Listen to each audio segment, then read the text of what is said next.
Hi everyone and welcome to my studio. Today we're going to have a look at the Kuretake water brush, which I have recently acquired, and I am an absolute convert to this marvellous little piece of equipment because if you know how to use it, you will find that it is far better than even the manufacturers realise. Now, you might wonder how you fill these things up. First of all, I want to say I'm not going to use it with colour inside the barrel here. I'm going to use it with water only. And in order to fill it up, you have to do a little bit of a nifty trick. This one doesn't have a plunger, so you have to submerge it in water. So I'm using my water container here, which is clean water, and you just put it under the surface and squeeze it so that the air comes out, and then water will flow into the chamber below. And you can fill it up quite easily like that. It's not too difficult. That's now completely full. And so then we just screw the whole thing back together again. No fuss, no trauma. You just dry it off on a piece of towel and you're ready to go. Now, the great thing about this is a couple of things which I noticed as soon as I started to use it. When you pick up paint and you start to paint with it and you want to change your colour, you don't rinse your brush in your water. So you've always got clean water on hand, but you don't need that. What you do is you just simply wipe it on an old piece of towel. Terry toweling is better than paper towel because it's more ecologically sound. Everybody has got an old towel somewhere in their house that they can cut up and use for this, and it will last you a lifetime. One piece like this will last you a lifetime. Just chuck it in the washing machine when it's mucky, and away you go. And together with this I have my Viviva colour sheets, which Viviva kindly sent me recently to try out, and these two things together are an absolute boon if you love to paint but you're spending a lot of time hanging around in hospital waiting rooms or travelling from A to B in a car, plane or wherever despite COVID. You can just grab your pen full of water, and this water will last for ages. You just need a little sketchbook to go with it, like for example this one here, the Viviva one they sent me, is nice. It's got nice paper in it.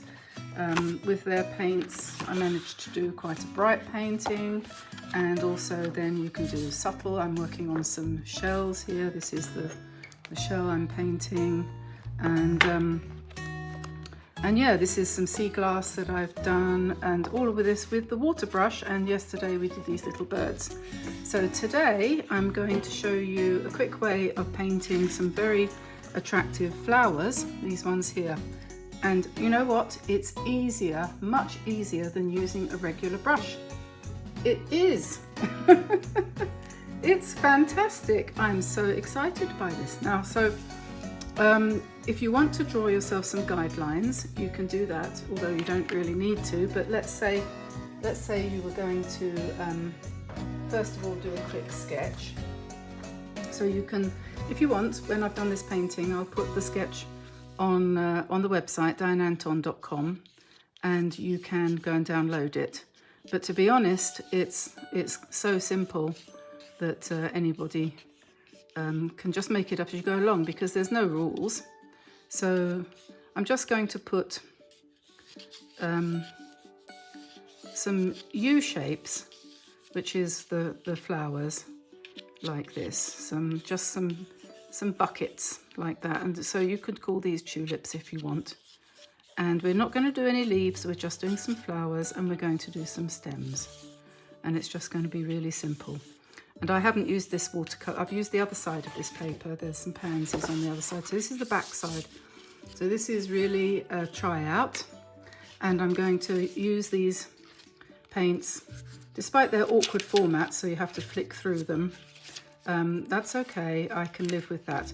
I'm going to use sap green, what they call sap green, for the stems, and I'm just going to pick some nice bright colours for the flowers. Not quite sure what yet, perhaps we'll start with dusk orange. Okay, so I have my brush and I'm going to basically squeeze out some water and just let that sit, and then I'm going to immediately dash into the paint, pick up some colour and just drop it in and let it do that. Is there anything more exciting than that? And just encourage it to look the way you want it to look, and then maybe drop in some vermilion as well and let that do its exciting thing. We don't know what's going to happen. Wipe off your brush and go for the next one. Water. Just leave it. You can look at it from the side to see where you've put it, because you might not be able to see it from top on. Yeah, and then we'll go for violet. Just pick up some violet from your Viviva colour sheet if you have one, or if you don't have that, then just pick it up from your palette and just pop it in like that. Now tell me that's not impressive. And what a lovely birthday card I'm creating here, eh? And this one, let's make this one magenta, for example. And just pop them in, and as you use this thing, if you want more water, just give it a little squeeze and a little bit of water will come out obediently.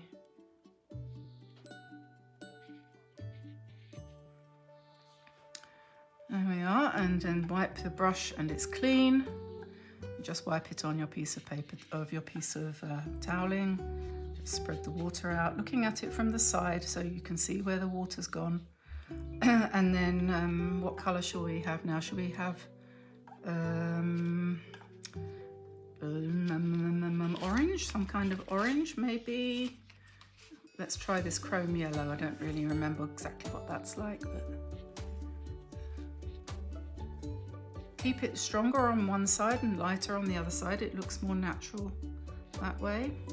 And if you want to put another colour into it, you could add a little bit of burnt sienna, for example,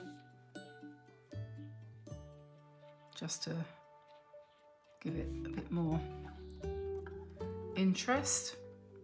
And then what am I going to do? A peacock blue or something like that for this one here, maybe a blue one.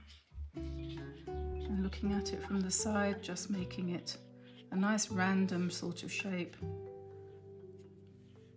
Well, but it might be a bit too blue.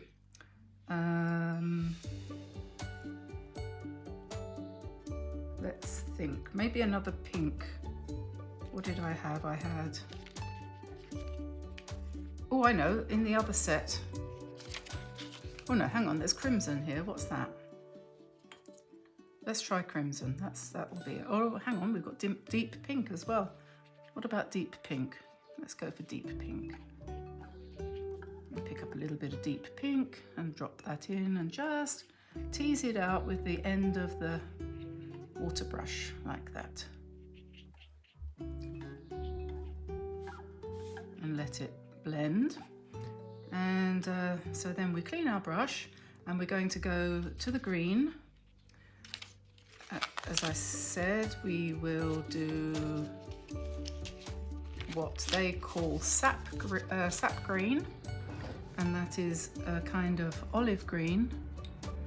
And then we're going to just touch the bottom of the flower with the green and let that run a little bit, and then we're going to just bring that down. This one too.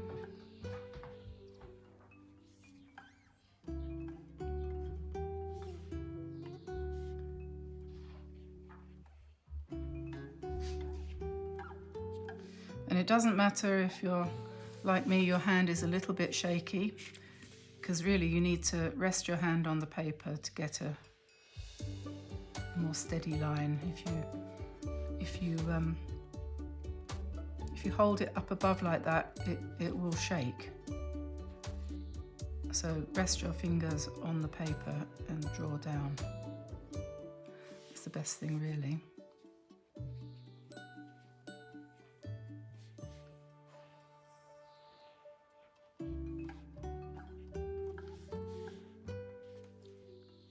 Look what this one's doing, isn't that exciting?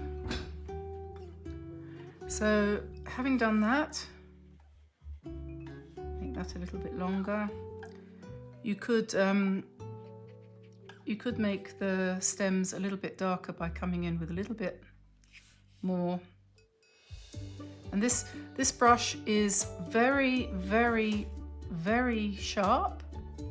It's absolutely razor sharp at the point, so you've got a lot of definition. It's easy to make a nice straight line. Well, not that straight, but you know, fine line, that's the word I'm looking for. I quite like them when they're a little bit wibbly. Now what you don't want to do is to touch them. You want to go away, have a cup of tea and leave them. I'm going to just bring that stem down there a little bit, because I always remember Engelhard, who said, I was so frustrated by the fact that one of your stems disappeared and didn't come back down the bottom of the page. So there we are. We'll leave that to dry. That's going to take some time because there's quite a lot of water there, and we'll see how that turns out when that's done. So, oh, that was so exciting. I do heartily recommend this as therapy. It's lovely. Okay, so that's now dry, except for a little bit which is still running at the top there where it was really, really wet. But apart from that, it's perfectly dry and it looks so pretty. I'm really pleased with that. And while I've been waiting for that to dry, I have dismantled my colour sheet booklet, which came to me in this format, which is quite neat, but I didn't find that worked very well. And so what I've done is I've cut through the top here, separated all the pages, then I punched a hole in the top corner and put it on a ring, and now I can see much more easily what I've got, and I can lie this out with a couple of pages showing if I'm using two at a time rather than having to constantly flick backwards and forwards. So it's not perfect, it's not a perfect arrangement, but I think it's going to be better, and we'll see how that goes next time I use it. But in the meantime, I'm really happy with the water brush. I don't know why I never tried it before, but I'm really happy that I did. I totally recommend it. And I want to ask people to put in the comments below any experiences or any tips that they might have on how to use these brushes, because like I say, I'm just a newbie on this, so I'm very happy to have any feedback that you might be able to give me on how you use them. I know some people put colour and ink or whatever into the actual brush, but for this kind of painting you don't want to do that. Look at the wonderful bleeds and things that we've got here just by being very light, very free with the water. So this is something we're going to be exploring going forward. So like I say, put some comments below if you have anything to say, and I look forward to reading those. And in the meantime, I'll let you go and go and get yourself one of these if you haven't got one. What did I say it was called?